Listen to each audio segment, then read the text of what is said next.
Hello, welcome to the fourth episode of Island Voices. This is our series where we interview island people on their perspectives on renewable energy. This time I'm connected to Akil Callender from Trinidad and Tobago, who works as an energy officer for Sustainable Energy for All. This isn't actually the first time we've met. We met in June in Bridgetown in Barbados. Akil, how are you doing? I'm great. I'm so happy to be here today. Yeah, it's so funny how small this energy space is. We were just recounting before the recording started that it's the third time that we've actually met or been in the same space within the space of a year. So it's great to see you again, and I'm happy to be here. Thank you. So I know a bit about you already, but why don't you, for our watchers, tell us a bit about yourself? Sure. So, as you know, my name is Akil Callender. I'm an energy specialist from Trinidad and Tobago. I have a background in geosciences and energy policy. Before I started at SEforALL, I was actually at the World Bank, working within the Latin America and Caribbean Regional Energy Unit, on a variety of different energy projects in the Caribbean region, in St. Lucia, Dominica, Jamaica, etc., Belize. And then I came to SEforALL to kind of build out their youth program, while also continuing like my more technical work. So when I met you in Barbados, I was actually there on a 5-month secondment supporting the development of an energy transition and investment plan, for the island. So it's been pretty good. My focus area now is more on Africa, where I'm working to provide data and analytical support for the Mission 300 initiative, which aims to electrify 300 million people in Africa by 2030. But my heart is always home. It's always a pleasure to talk about Trinidad and Tobago, to talk about the Caribbean. I'm always passionate to make a difference and to make a change in the region. And so I am really looking forward to this conversation and seeing how renewable energy can be used to really move us forward, and create more resilience.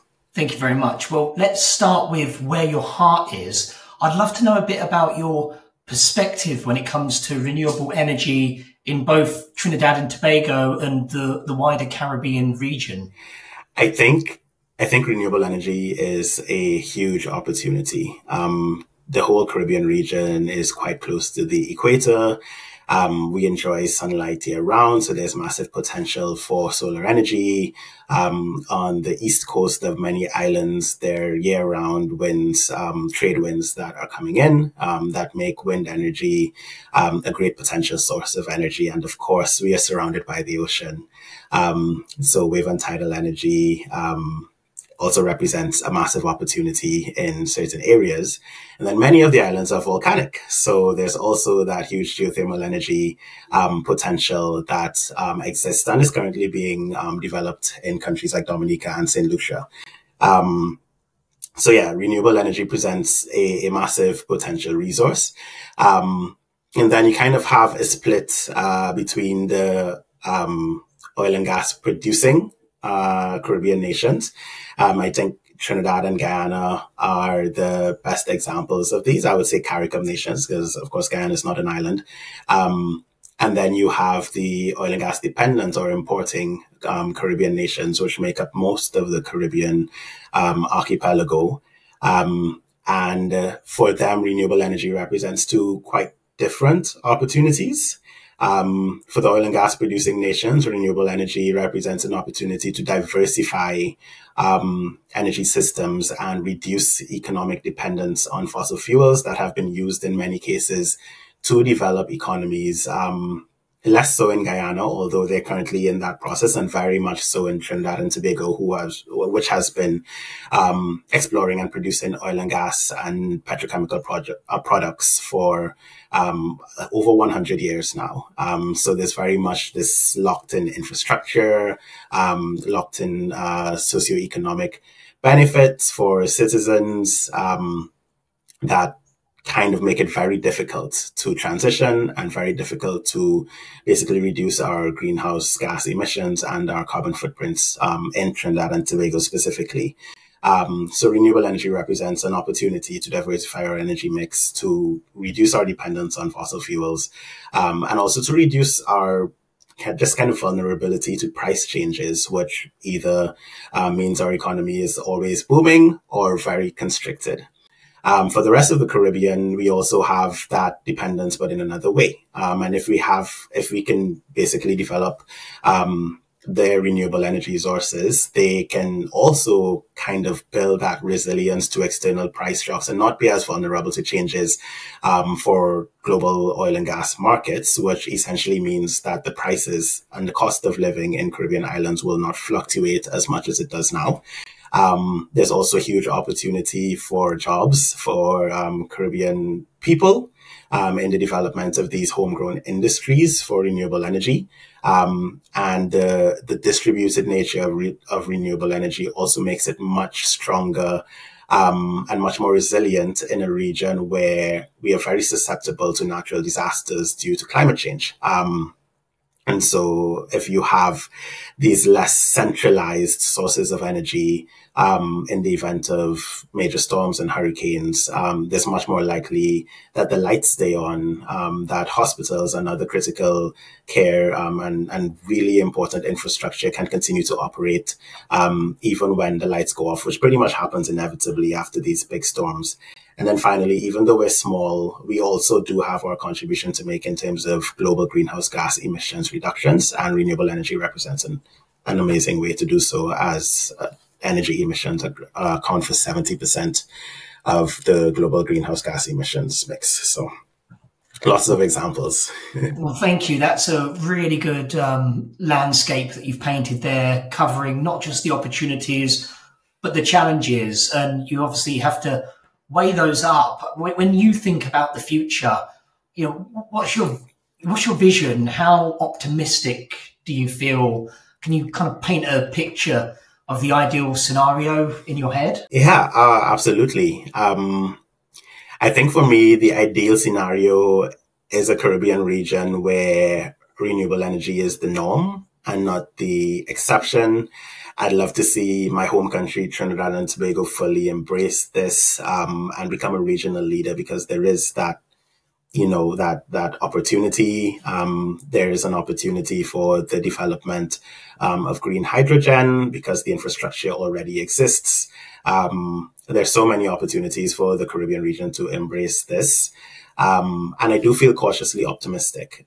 We have certain countries that are being extremely ambitious, like Barbados, that has fully embraced this change and this need to pivot to cleaner energy solutions, and are in the process of putting forward aggressive policies, investments, reforming their education systems to make renewable energy more accessible, more affordable, and more mainstream. I mean, Barbados has been leading on the rollout of solar water heaters for decades now, so even on a global stage, they are a leader in that regard.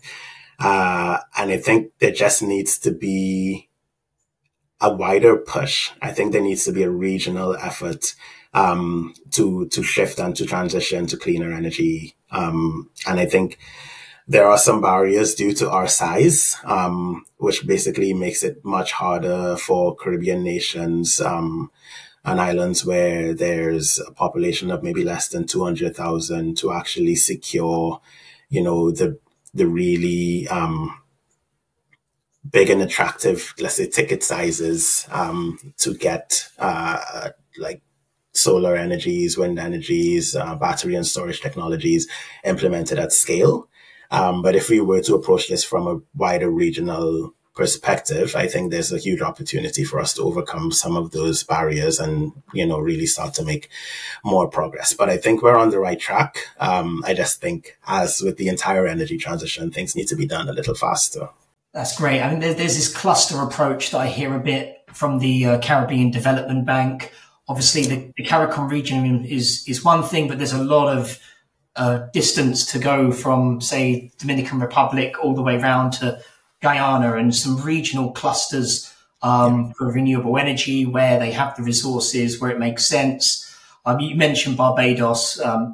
they're pioneering on the ocean energy front as well in the region, which we're particularly excited about.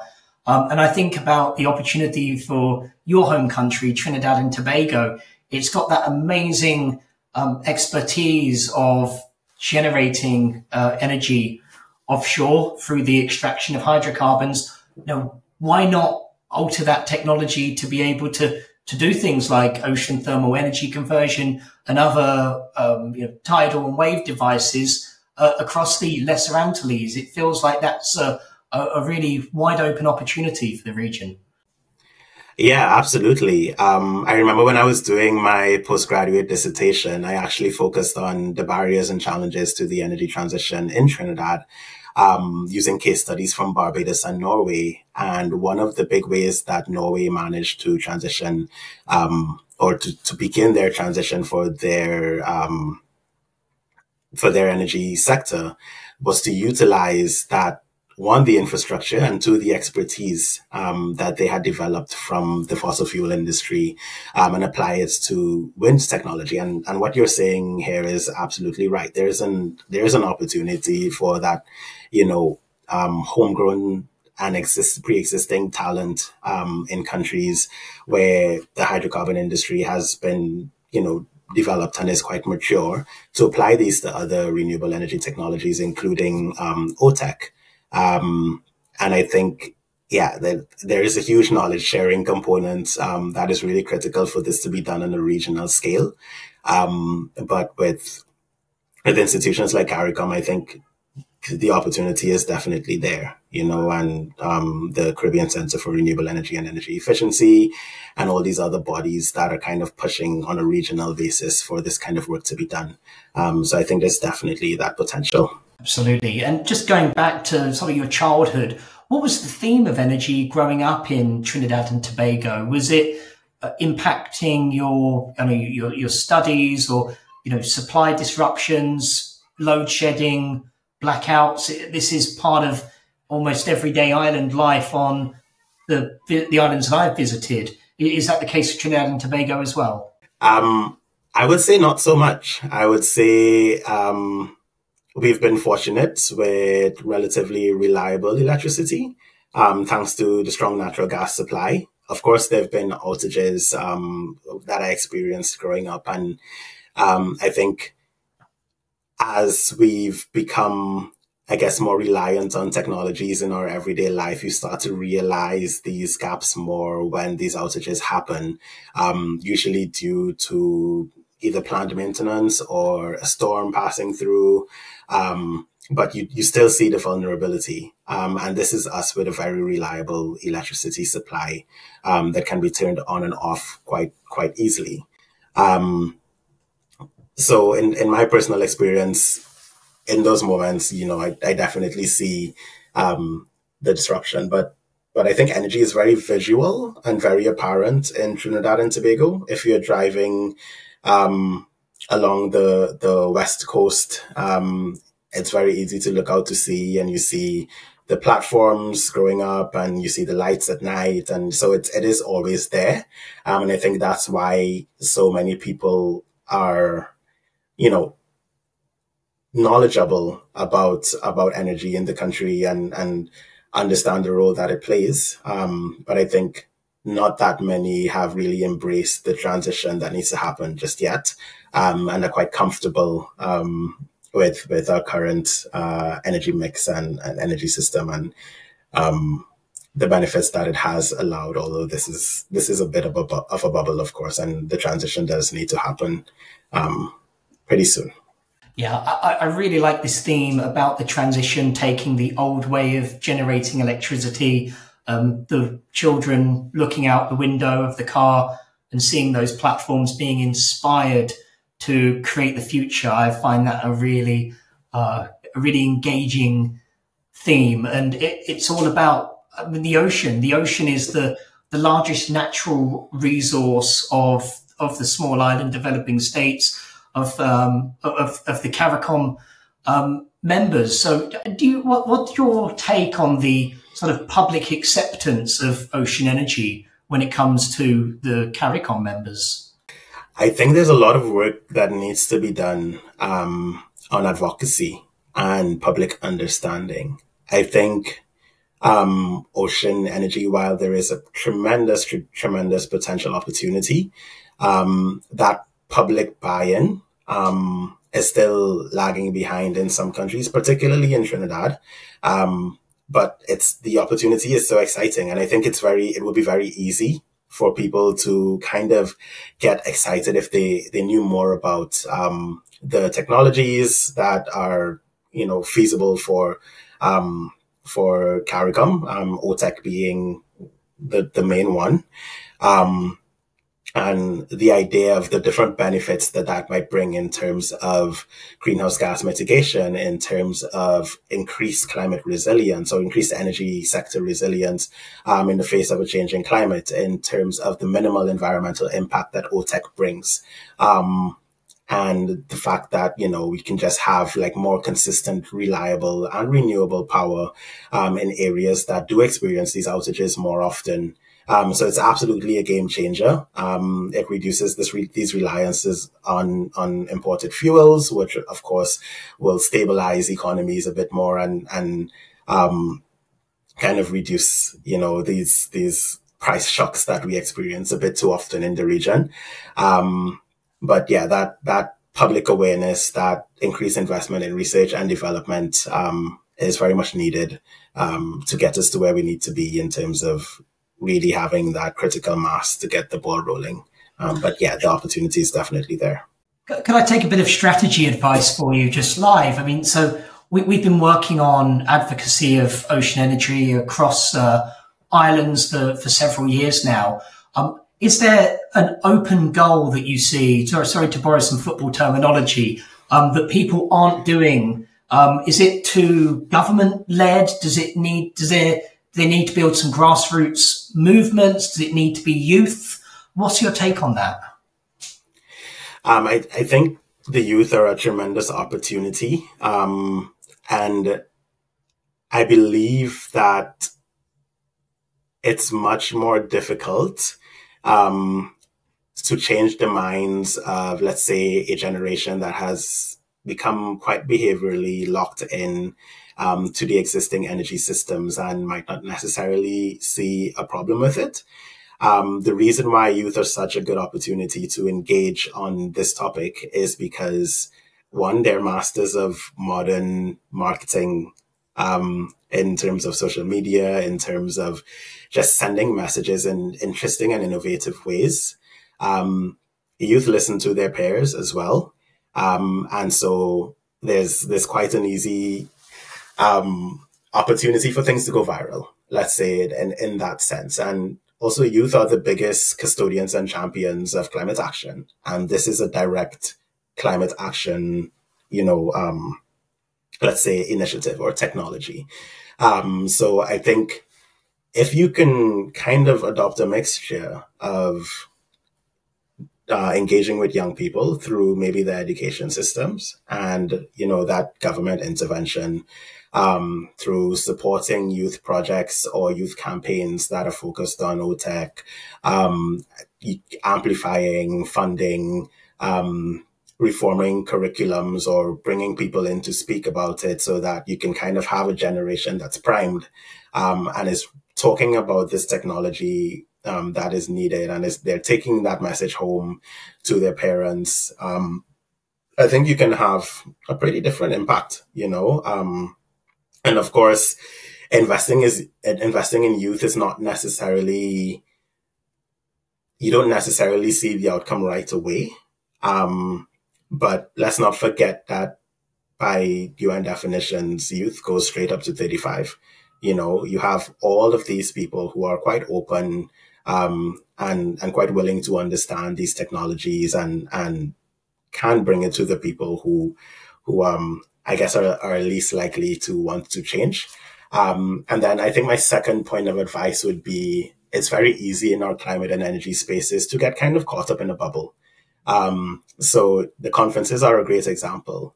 We've seen each other in 3 conferences in the past year, right? I think there are many other people who we might have crossed over with who are also at those events. And so, you kind of end up preaching to the choir a little bit. And I think oftentimes we need to just kind of sit and really think about who are we not reaching, who are our messages not getting in contact with, and how can we reach these people who are oftentimes the majority that we need to be reaching in order to actively, get the ball going and reach that critical mass. And any kind of marketing and campaigns that can do that well, maybe building off of culture, building off of the arts, building off of ways that are not necessarily used at the moment to convey messages like what we're trying to do can be quite effective in getting people on board and changing the game. Thank you very much. So for next year, it's more schools, less conferences for me when it comes to spreading information and education about ocean energy. Look, thank you so much for your time, Akil. It's been so nice to meet you again. We learned so much from these conversations, and Island Voices, I think, are crucial for the implementation of new projects and technologies. For those watching, don't forget to subscribe to our channel and check the previous videos in this series, and we'll see you in the next episode. Thank you.